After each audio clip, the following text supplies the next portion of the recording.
దేవరయాంచల్ ఆలయ భూముల వ్యవహారం 1925 నుంచి ఇదే కథ నడుస్తుంది. సినిమాను తలపిస్తుంది. కొన్ని కథలు వింటే అర్థమవుతుంటాయి, కొన్ని కథలు కళ్ళల్లో చూస్తే అర్థమవుతాయి. కానీ ఈ కథ మాత్రం అంతు లేకుండా కొనసాగుతుంది. దేవుడు దిగొచ్చాడా, ఆయన తన భూములను రైతుల పేరు మీదకి మార్చాడా అనే డౌటు అందరి మెదళ్లను తొలిచేస్తుంది. మనం దేవుడు ఉన్నాడని నమ్ముతాం, ఆపదలో ఉంటే ఆయనే దిక్కు అనుకుంటాం, ఖచ్చితంగా ఆయన ఆదుకుంటాడని విశ్వసిస్తాం. కానీ ఇప్పుడు నడుస్తున్నది కలికాలం కదా. రాజకీయ నాయకుల అండతో చెలరేగిపోతున్న అవినీతి పరుల ఆగడాలకు ఫుల్ స్టాప్ ఎప్పుడు పడుతుందో కాలమే చెప్పాలి అనే నిర్వేదం ఆవహిస్తుంది.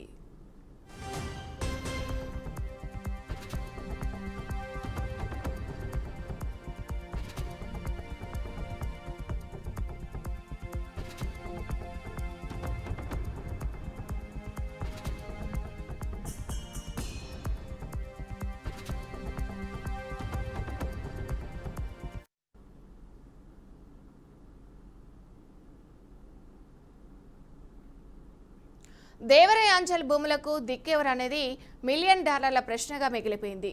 ఆ భూములు దేవుళ్లకు చెందుతాయా లేక రైతులకు చెందుతాయనేది అంతు చిక్కట్లేదు. ఈ సందిగ్ధం ఇలా కొనసాగుతుండగా సందులో సడేమియా అన్నట్లు అక్రమార్కులు రంగంలోకి దిగారు. కళ్ళు చెదే నిర్మాణాలకు తెరలేపారు. ప్రభుత్వ అధికారులు మాత్రం తమకేమీ పట్టనట్టు వ్యవహరిస్తున్నారు. రాజకీయ నాయకుల జోక్యం వల్లే ఈ పరిస్థితి తలెత్తిందనే ఆరోపణలు వినిపిస్తున్నాయి.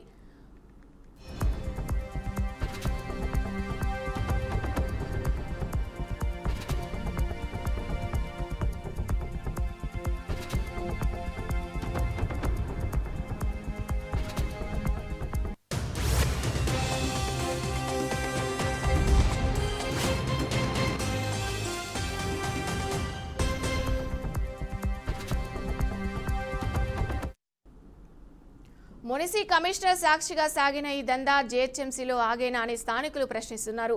జోనల్ కమిషనర్ ఏం చేస్తున్నారని నిలదీస్తున్నారు. తూకుంట సర్కిల్లోని ప్రభుత్వ స్థలాన్ని కబ్జా చేసి అనుమతి లేకుండా భవనం నిర్మిస్తున్న గవర్నమెంట్ ఆఫీసర్లు అంటి ముట్టనట్లు ఉండిపోతున్నారు. ఒక కాంగ్రెస్ నేత అండతో పోస్టింగ్ తెచ్చుకున్న అధికారి ఆ అక్రమాల వైపు కనీసం కన్నెత్తి కూడా చూడట్లేదని చెప్తున్నారు. కోర్టు వివాదాలలో కూడా ఉన్న స్థలంలో భారీ నిర్మాణం చేపట్టినా ప్రశ్నించే వారే కరువయ్యారు.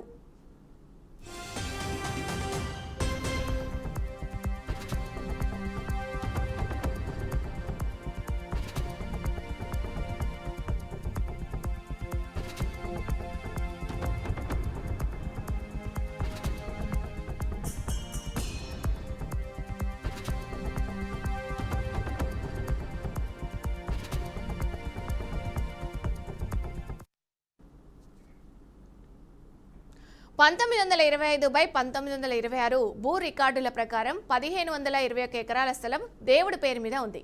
కానీ 1934/1935లో రైతుల పేరు మీదకి మారింది. ఇది ఎలా జరిగిందో నిగ్గా తేలట్లేదు. ప్రభుత్వ అధికారులు రిటైర్ అయిపోతున్నారు. కానీ మేడ్చల్ మల్కాజ్గిరి జిల్లా తూంకుంట సర్కిల్ దేవరయాంచల్లోని శ్రీ సీతారామచంద్రుడి భూముల సమస్య మాత్రం మిస్టరీగానే మిగిలిపోయింది. ప్రస్తుతానికి ఈ సమస్య న్యాయస్థానం పరిధిలో ఉంది. తీర్పు ఎప్పుడు వస్తుందో తెలియదు. మనుషుల కష్టాలు తీరుస్తాడని నమ్మి దేవుడి భూములకే ఇబ్బంది వస్తే ఇక పరిష్కరించేది ఎవరు? ప్రభుత్వ ఆస్తులను అధికారులే రక్ష. వాళ్ళు తలుచుకుంటే సమస్య పరిష్కారం అయిపోతుంది అని కీలక పాత్ర పోషించాల్సిన వాళ్ళే ప్రేక్షక పాత్ర వహిస్తున్నారు. ఇదే అదునుగా చేసుకొని కబ్జా కోరలు రెచ్చిపోతున్నారు. ఆ భూముల్లో అక్రమ కట్టడాలు, అనుమతులు లేని పెద్ద పెద్ద గోదాంలను ఇబ్బంది ముమ్మడిగా వెలుస్తున్నాయి. ఇక ఈ వ్యవహారం సికింద్రాబాద్ జోనల్ కమిషనర్ దృష్టికి ఎప్పుడు వెళ్తుందో అని రైతులు, స్థానికులు 1000 కళ్లతో ఎదురు చూస్తున్నారు.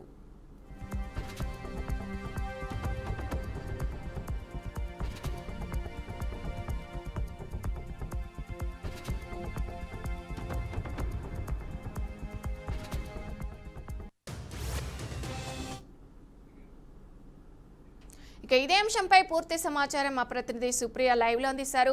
సుప్రియ, చెప్పండి, పూర్తి డీటెయిల్స్ ఏంటి, అసలు ఏం జరిగింది?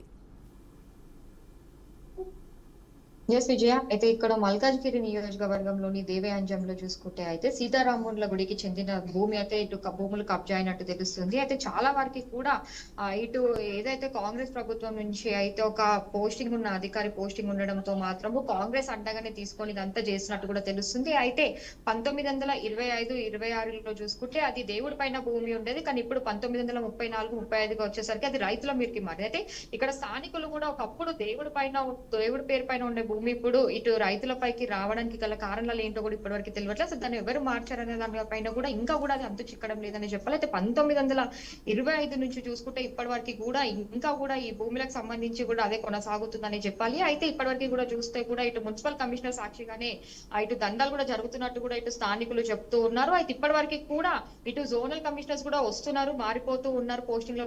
కానీ ఇప్పటి వరకు దానికంటూ కూడా కనీసము దీనికి సంబంధించి కబ్జాలకి సంబంధించి అసలు ఎవరు చేస్తున్నారు అనే వివాదం అయితే ఇప్పటి వరకు కూడా అది తీరడం లేదని చెప్పాలి. ఇప్పటివరకు చాలా మంది కూడా ఇటు పోస్టింగ్స్ మారిన వాళ్ళు ఉన్నారు. అయినప్పటికీ కూడా ఇటు జిహెచ్ఎంసీ అవ్వచ్చు, లేదంటే ఇటు ప్రభుత్వం కూడా దీనిపైన పట్టించుకున్నది అసలు లేదని చెప్పి కూడా ఇటు స్థానికులు చెప్తూ ఉన్నారు. అయితే దేవుళ్ళకి సంబంధించిన భూములకి కబ్జా చేస్తే నెక్స్ట్ ఇక్కడ ఉండే స్థానికులు ఎలా ఉంటారా అని చెప్పి కూడా వాళ్ళు ఎంతో ఆందోళన వ్యక్తం చేస్తున్నారు. అయితే కనీసం ఆ భూములు అసలు ఎవరికి వస్తాయి అనేది కూడా ఇప్పటి వరకు కూడా కనీసం అంతు చిక్కిన పరిస్థితి అయితే కనిపించడం లేదని చెప్పారు. అయితే ఇటు జిహెచ్ఎంసీ అధికారులు కూడా ఎన్నిసార్లు ఇటు స్థానికులు కంప్లైంట్స్ పెట్టినప్పటికీ కూడా కనీసం అధికారులు ఎవరు వచ్చి పట్టించుకొని చూసిన పరిస్థితి కూడా లేదని చెప్పి కూడా ఇటు స్థానికులు అయితే చెప్తూ ఉన్నారు. అయితే తర్వాత కూడా చూసినప్పటికీ కూడా అసలు ఇది 1925లో దేవుడి పేరు పైన ఉన్నది, 1934కి వచ్చేసరికి రైతులపైకి అసలు రైతుల పేరు పైకి ఎవరు మార్చారనేది కూడా ఇప్పటి వరకు కూడా ఇది అంతు చిక్కడం లేదని చెప్పాలి. అయితే ఇలాంటివి చాలా వరకు మనము సినిమాలలో లేదంటే ఎవరో చెప్తూ ఉంటే వింటూ ఉంటాం. కానీ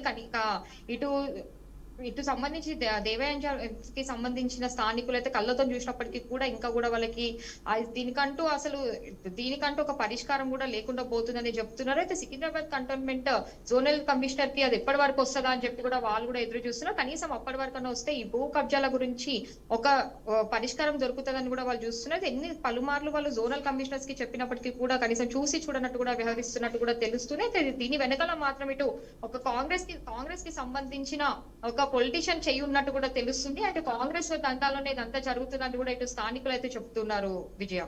అయితే సుప్రీం అటు ప్రభుత్వ అధికారులు కానీ అటు రెవెన్యూ అధికారులు కానీ అసలు ఎందుకు దీనిపై స్పందించట్లేదు, ఎందుకు పట్టించుకోవట్లేదు అంటారు?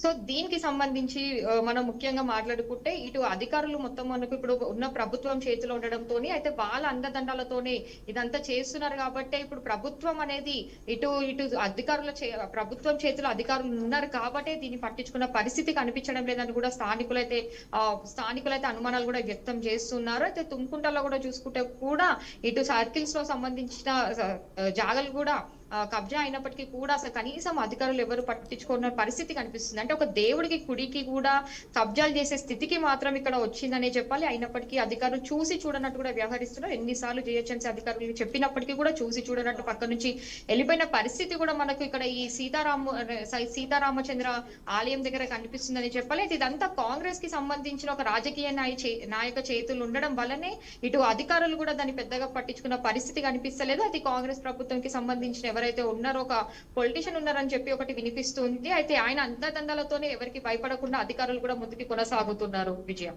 Right, thank you Supriya.